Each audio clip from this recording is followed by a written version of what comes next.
Olá, galera! Aqui é o professor Val Ferreira, do Colégio Inedtec. Professor André, né? Como sempre, estamos aí para mais um episódio, nosso terceiro episódio, né? Da série de podcasts.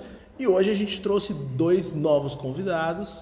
E a temática hoje, todo mundo está esperando para saber hoje, no terceiro episódio do Mais Que 10 Minutos. Então hoje nós falaremos exclusivamente sobre o Enem 2021, tá? Que aconteceram nos dois últimos finais de semana. E nós vamos falar um pouquinho, o que nós achamos aqui de todas as áreas, o que a gente achou das quatro provas, no caso, né? As 4 áreas do conhecimento. E então, como trouxemos aqui o primeiro professor a apresentar, professor Fábio Limeira, professor de Geografia, professor do Colégio Inedtec, tá? Vai falar um pouquinho sobre a prova de Geografia. E o segundo professor... professor de cursinho há mais de 20 anos. Professor de cursinho há mais de 20 anos. Tá? Professor consagrado. Parece que eu tenho 20 anos, né? Mas... conheço ele e as histórias que eu conto dele, que ele atropelou uma impressora. Todas verdadeiras. Os alunos todos acreditam. Todos acreditam. Então, professor Fábio Limeira vai falar um pouquinho da prova, o primeiro professor que a gente convidou, e o segundo professor que a gente convidou é exatamente o professor de segundo de História, também aclamado professor de História, professor, só para ter uma ideia, ele foi professor de cursinho do Noé. Tá? Exatamente. Amigo íntimo. Tá? Exatamente. Ele Stanley, Lenin, amigo íntimo dos caras aqui. Então, Fidel Castro, meu Deus, Fidel Castro, amigão dele. Então, o professor segundo falar da prova de História. Tá? E aqui o professor André vai falar um pouco da prova de Física, que ele achou, e eu da prova de Linguagem. Então, vamos começar... pelos convidados, né? Pelos convidados, obviamente. Então, não vou começar pelo segundo, porque ele é o segundo. Vou começar pelo primeiro. Então, que piada boa. Professor Fábio Limeira, o que o senhor achou da prova Geografia 2021, professor Fábio? Muito bem. Para alegria de professores de cursinho como eu, né? A prova do Enem, ela tem cada vez...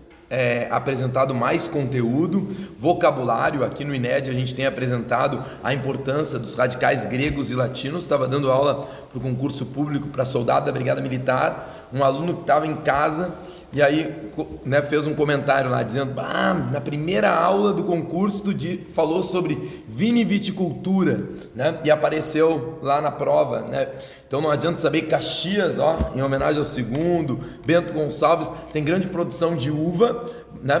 O que já seria bastante em termos de conteúdo da geografia, mas tem que saber o vocabulário, o que é viniviticultura, né? Teve isso no ano retrasado, mas só para a gente entender, né, o quanto vem carregado de conteúdo. Tinha um texto sobre a caatinga, dava a entender que era caatinga, e a resposta era que era uma vegetação xerófila, né? Que é xero, vem de seco, e filo, gosto. Então tudo isso, né, apareceu em temperismo biológico. Então todos esses conceitos. Acho que a grande novidade eu percebi dessa prova, que fazia tempo que não aparecia, eram as questões relacionadas a noções espaciais, movimento de rotação e translação na prova de ciências humanas.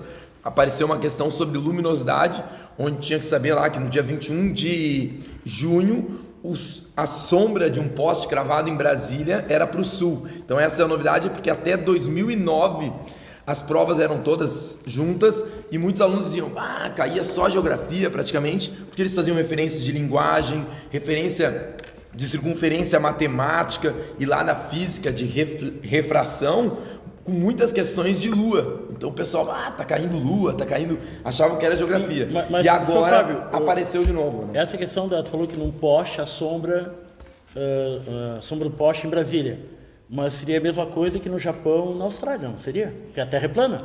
A Terra é plana. Mas tem que acreditar... Para a prova do Enem tem que acreditar que a Terra não é plana, a Terra não é plana. Uma esfera, ou segundo o geógrafo, um geóide. Não é plana. Não vai dar para...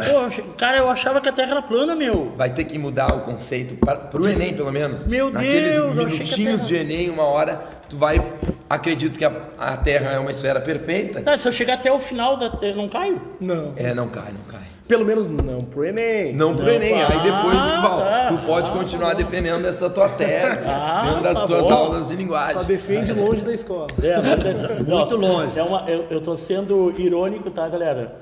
É óbvio que aqui no INEGTEC nós não trabalhamos com essa Terraplanismo. postura de terraplanismo. Tá? Então nós trabalhamos com a realidade e sem sensacionalismo. Tá? A não ser que o segundo amigo íntimo foi do Lênin, do Stalin, no caso, imaginando isso. Continue, professor Fábio. É isso aí, então acho que essa é a grande novidade, né? O que eu estava falando nos pré-vestibulares e preparatórios para concurso é isso, né? Que de 2009 para cá não estava tão frequente questões de movimento de rotação, translação, luminosidade, e que apareceu numa prova de ciências humanas, né? Questões relacionadas à vegetação, clima, isso já aparecia. E Fábio, Então, duas perguntas para ti. Uma que os alunos muito comentam com a gente, né, que não somos da área das humanas, a dificuldade de interpretar quais são as questões de geografia e quais são as de história. Não sei se tu já percebeu isso nas questões do Enem, ou se é uma confusão que eles fazem mesmo. O segundo também pode responder essa. As questões de história, misturadas sobretudo com filosofia e sociologia, elas tratam muito de temas muito parecidos, né? A questão da desigualdade social, o que fazem os alunos, e também envolve geografia, né? O que fazem os alunos às vezes dizer, essa é uma questão de história, é porque lá tem uma data no texto, eles chamam e dizem, não, tem essa data questão de história. então é de história. Mas na verdade, se for para as alternativas, para a pergunta e para as alternativas, muita coisa vai se relacionando, né? Em relação ao nível de dificuldade dessa última, em relação às anteriores, o que tu achou? Eu acredito que o aluno que ele tem se preparado para questões de vestibular e já percebeu o conteúdo, pelo menos na parte da geografia, né? E eu já comentei provas com professores de filosofia e de sociologia e que tinha questões lá de filosofia e sociologia em que eu achava que precisava ter uma aula sobre isso. Então tem conteúdo. Apareceu, por exemplo, numa das alternativas relacionadas à geografia física, um conceito lá de intemperismo biológico. Pelo menos, para não marcar essa alternativa, tinha que ter uma noção que é intemperismo biológico. Ou seja, a prova está carregada de vocabulário, de conceitos de geografia.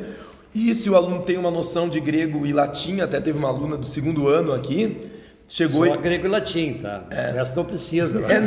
Precisa ter uma noção, mas porque é muito da base da nossa linguagem, né? E ela disse, professor, há um comentário, eu não conhecia uma palavra lá numa alternativa e eu fui montando o conceito a partir disso, né? Um exemplo básico se o aluno sabe que inter é entre, né? Então ele sabe o que é intertropical, ele sabe o que é migração interregional. Então é isso que a gente tem trabalhado em sala de aula. E a base, por exemplo, se o aluno sabe que tropo é giro, ele sabe que tropical é um clima que tem chuvas de verão e secas de inverno. Então os conceitos, né, o radical grego-latino, ele pode ajudar o aluno, né? Não sei se não é muito esquecido aí na questão da gramática, mas para ter um bom vocabulário de ciências, de geografia, isso ajuda bastante. Beleza. E uma outra perguntinha, então, em relação à prova de geografia relacionada ao Rio Grande do Sul. Alguns alunos falam, mas não cai nada do Rio Grande do Sul. Como tu até falaste, você não quer falar da questão da indústria na serra, da produção... Mas acho que foi 2019, não foi? Não, o aluno falava de viniviticultura, que é um termo que apareceu esse ano. Que apareceu esse ano.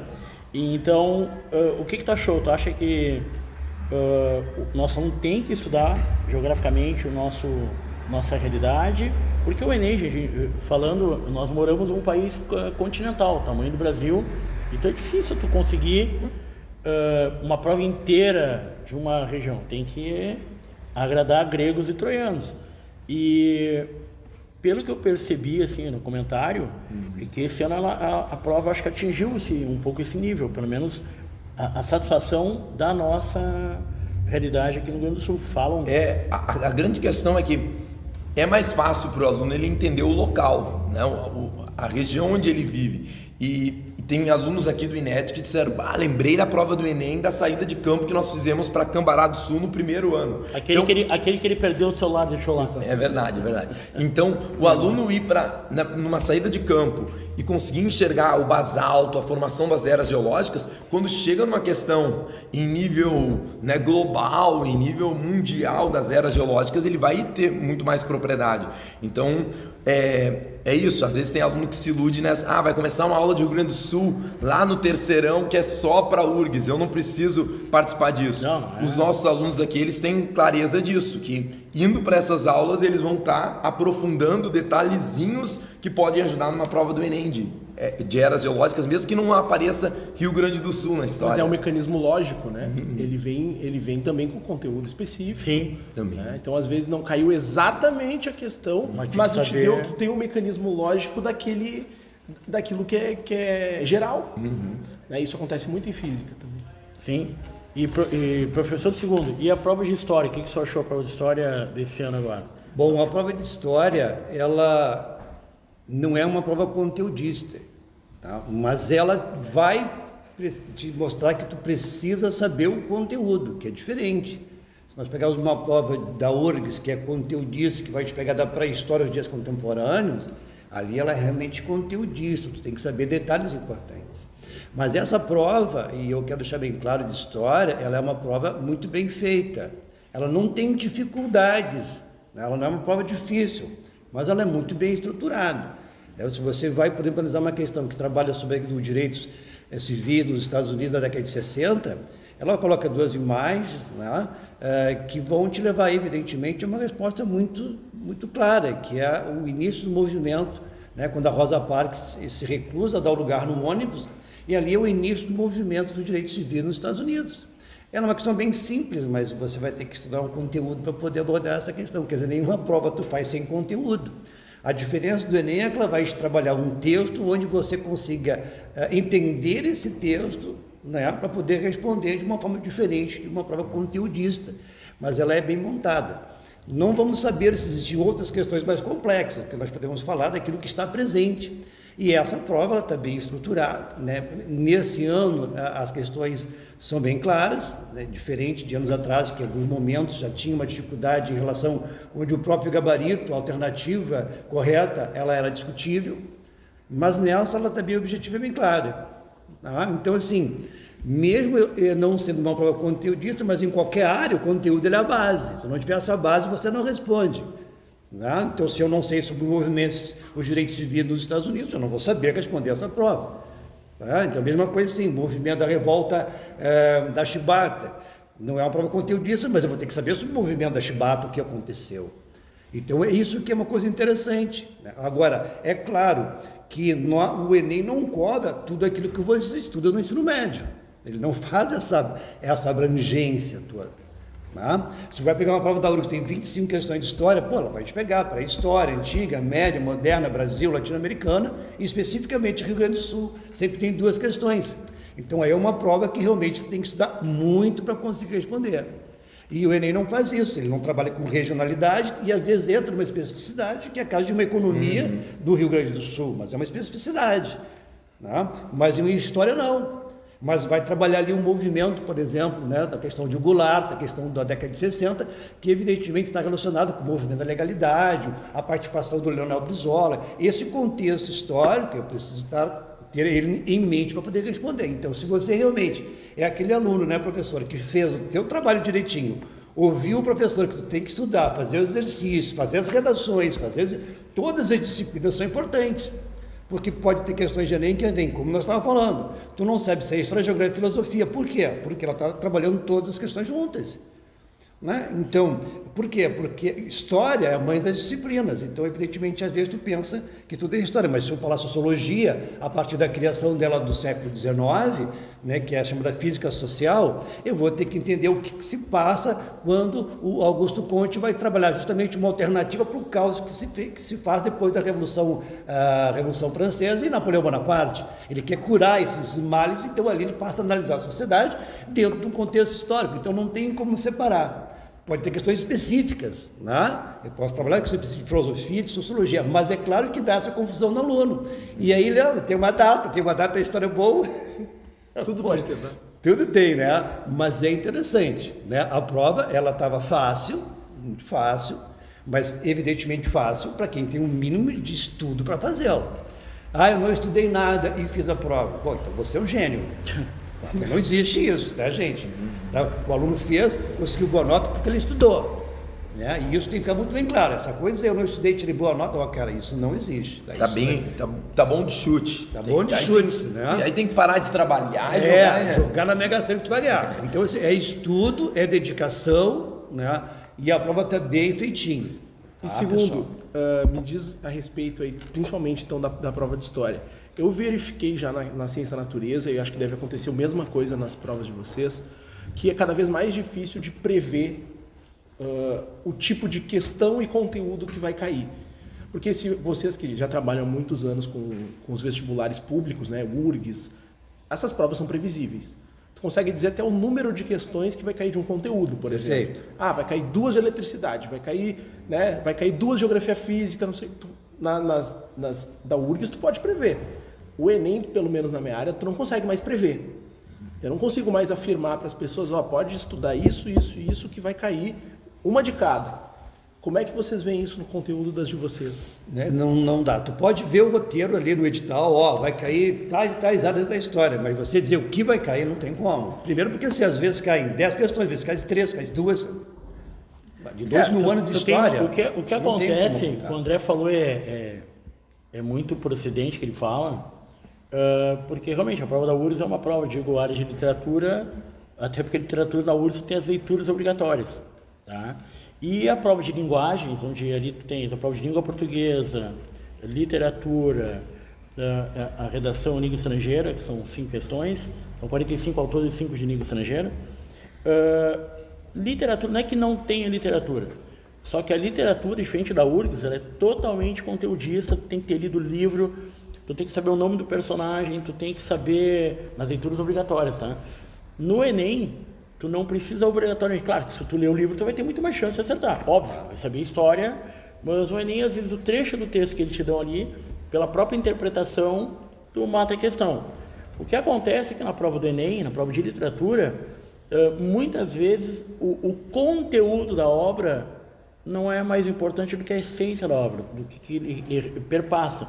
Então, no Enem é muito comum, e aí que tá, não que estamos é previsível, tipo, estilo, sempre vai cair de uma forma indireta as figuras da linguagem, as funções da linguagem, vai cair o sentido notativo, conotativo, e vanguardas europeias que caem, ou sempre faz uma análise de um quadro, ou do cubismo, expressionismo, impressionismo, surrealismo, e se torna um pouco mais difícil autores contemporâneos. Às vezes uma prova de 2018, eu acho, eu nem lembro agora, para ter uma ideia, caiu na verdade era uma pedagoga falando da importância do ato de leitura, que misturava ali, até o nome do livro dela, Pedagogia e Literatura, o nome do livro que ela publicou. E não precisava saber do que é literatura, era simplesmente para interpretar o que ela queria dizer. Então tu não tinha que saber o conceito de literatura ou conceito de pedagogia, mas interpretando que aquele ali era um texto que mostrava a resposta à importância do ato de ler, a importância da literatura na escola. Então, esse tipo de questão é bem mais difícil. Tá? E não que a URGS também, só para fazer uma ressalva aqui, não que a URGS ela é uma prova totalmente conteudista. A URGS hoje ela também imita um pouco o estilo de prova do Enem de literatura. Então ela tem as leituras obrigatórias, que a maioria tem que saber o detalhe, porque te obriga a ler, né? Porque senão vai lá assistir aula com o professor de cursinho e a gente já faz isso. Mas por isso mesmo que a URGS ela pega das 25 questões de literatura, tu tens um nível ali, 10 fáceis, 10 médias e 5 difíceis. E a URGS tem até uma difícil que normalmente nem eles sabem a resposta. Tanto é que nos últimos 2 anos eles anularam uma questão porque não tinha resposta.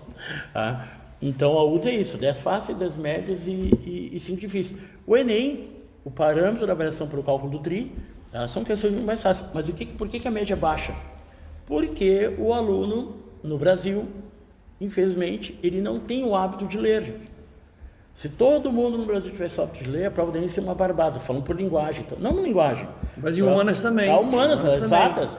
A leitura é básica. Muito aluno erra uma questão de física ou matemática porque não sabe interpretar o enunciado. Exatamente. Entendeu? Então, a prova do Enem é uma prova interpretativa, muito mais do que uma prova de uma URGS. Então, isso é um disparate. E André, fala, quando discutir, interromper, querido, e a prova de física, o que tu... Deixa eu responder a pergunta do André. Desculpa.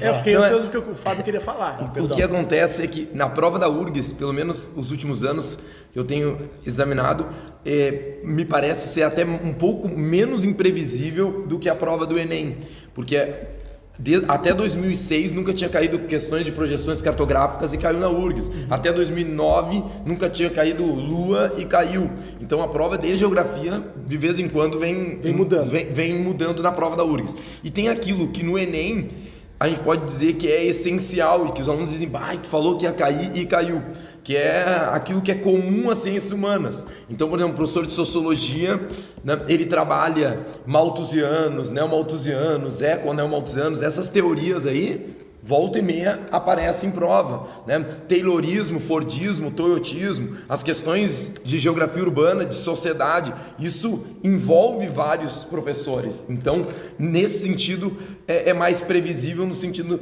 que a gente vai dizer, esses assuntos que passa pela história, que passa pela sociologia, que passa pela filosofia, eles têm mais chance de aparecer. E a história dá mais previsível a gente acertar. Que eles vão essa falar. Questão da URGS, que tem algumas mudanças na história, é como a linha historiográfica começa a alterar um pouco. Por exemplo, tu vai ter uma prova, né, muito bem trabalhada na URGS, de forma crítica, e também agora traz aquela linha historiográfica da história dos anais, da história cultural francesa, né, que trabalha com a cultura.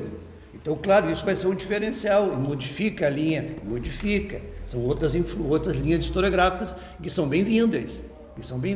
Mas sempre lembrando, que quando nós falamos de prova conteudista, não significa que ela seja uma prova ruim, né? Porque conteúdo ele é importante para qualquer disciplina. Sim. Tá? Então não é o conteúdo, quando nós falamos conteudista não significa, né, uma crítica a ela, não, mas muito pelo contrário. Tá? É justamente uma coisa boa que a Universidade Federal tem que cobrar, que é justamente aquilo que o aluno aprende no ensino médio. Senão a gente fica fazendo rodinha e eu brinco com os alunos, e aí fica aquela reflexão de vácuo, né? Ninguém sabe vocabulário e conteúdo, mas todo mundo tem opinião sobre tudo. Né? Exatamente. A respeito da prova de ciência da natureza, esse ano aconteceu um fenômeno um pouco diferenciado dos anos anteriores.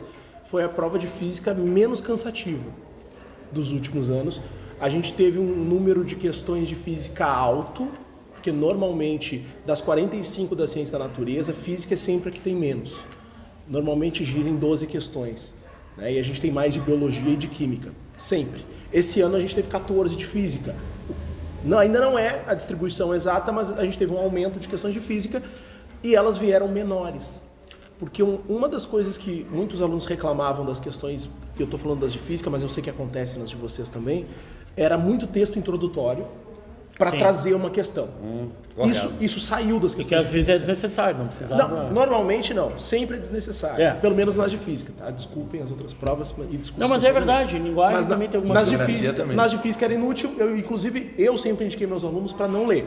Tá? Mas esse ano não veio texto introdutório nas questões de física. Porque eles escutaram tu falando. Porque provavelmente nas minhas inúmeras gravações viram o André é carismático, não vão... Então a prova ficou um pouco menos pesada. Exatamente. Porque o aluno não perdia tempo lendo texto. Já tinha questão, já tinha o enunciado com a pergunta, ou normalmente um gráfico, porque as questões de física e matemática usam muita tabela e gráfico, o que é ótimo quando vem. Tá? Acho que todo aluno que é um pouco dedicado torce que caiam tabelas e gráficos. Tá? Porque não tem nada mais autoexplicativo do que isso. Tá? Os alunos têm medo de cair tabela e gráfico porque não estudam. Porque quem estuda prefere que caia. Tá? Porque é autoexplicativo. E a gente teve um número de questões teóricas grande em física esse ano. Acho que até a maioria, eram quase 10 questões teóricas. Né? E foram questões de um nível bom. A gente teve queda livre, que não caía nos últimos anos, caiu, né? E uma pergunta relativamente bem simples, né? Falando da resistência do ar. A gente tem também questões que trouxeram a parte da frequência e velocidade, Sempre cai ondas, todos os anos cai ondas, mas essa especificamente não tinha caído ainda desse jeito. Que até surfista acerta. Provavelmente essa até a tua tia que tem um sininho na porta acertaria. Pô, coitada da minha tia, tu conhece ela? Ela tem um Sim. sininho. Ah, tia Foi ela que fez a questão. A tia Dulce Isso, de tia 79 Dulce. anos. Era uma Eu questão. também tenho uma bem tia, simples. a tia Calma. Que piada boa! Usa isso aí para chutar na prova.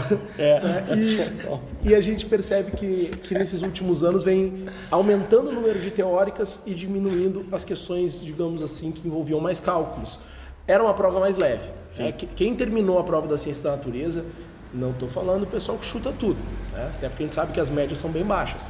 Mas o pessoal que fez chegou para mim e falou: bah, professor, esse ano deu para fazer, a gente terminou com tempo sobrando, foi para matemática ainda com tempo sobrando, porque não perderam tanto tempo fazendo as questões de ciência da natureza, porque era um dos problemas dos últimos anos, questões muito longas, mas tu não precisava daquilo para resolver. Mas humanas também reduziu esse processo. Então ficou um pouco Até mais porque fácil. a crítica é muito direta, né? Às vezes a prova, o exato. aluno acaba se desconcentrando, prova muito longa, prova muito cansativa. Até a gente, quando a gente Claro. ia corrigir em aula as questões, tu mesmo tinha que pular aquele texto introdutório. Enorme. Porque não, vinha um não texto. fazia sentido. Né? E esse ano não, veio bem Necessário. preciso. Né? Eu mesmo corrigi essa prova ao vivo no TikTok, né? no próprio domingo, e deu para corrigir a prova em 40 minutos. Deu para corrigir a prova de física. Quer dizer, nos outros anos não ia acontecer, eu ia levar 1h30, talvez 2 horas para conseguir mostrar. Então, eu acho que nessa questão a prova está ficando acessível. Né? Não estou dizendo que, não dá falta, que tem menos conteúdo, não é isso. Ela tem bastante conteúdo de física, é só conteúdo, 100% conteudista, mas é uma prova mais acessível. Se tu vem estudando no ensino médio, pode bater o martelo que vai Uma dar, coisa vai que dar eu bom. gostaria também de ressaltar, ter muito cuidado quando você pega gabarito que não é ainda gabarito extraoficial, oficial. Não é, gabarito é oficial. Até porque o Enem tem tem a máxima, está acontecendo, mas aconteceu em 2 de linguagem. Que tem uma mais ou menos certa e uma mais certa ainda. Exato. Mas o que acontece é que são cuidado. gabaritos errados. Sim, Tem gabarito muito errado ali, então assim, sempre pega o gabarito oficial. Não, Tá. e não te prende ao gabarito te nem prende ao oficial extraoficial. nem ao extraoficial, porque enquanto não saem as médias nacionais, tu não tem resultado. Né? Tem que resultar. Dia 11 de fevereiro vai ser Esperar então o isso. resultado. Não, Então, não galerinha, então só para encerrar aqui, o Colégio Nedtech, todos os conteúdos são muito bem trabalhados, tanto que os alunos só elogiaram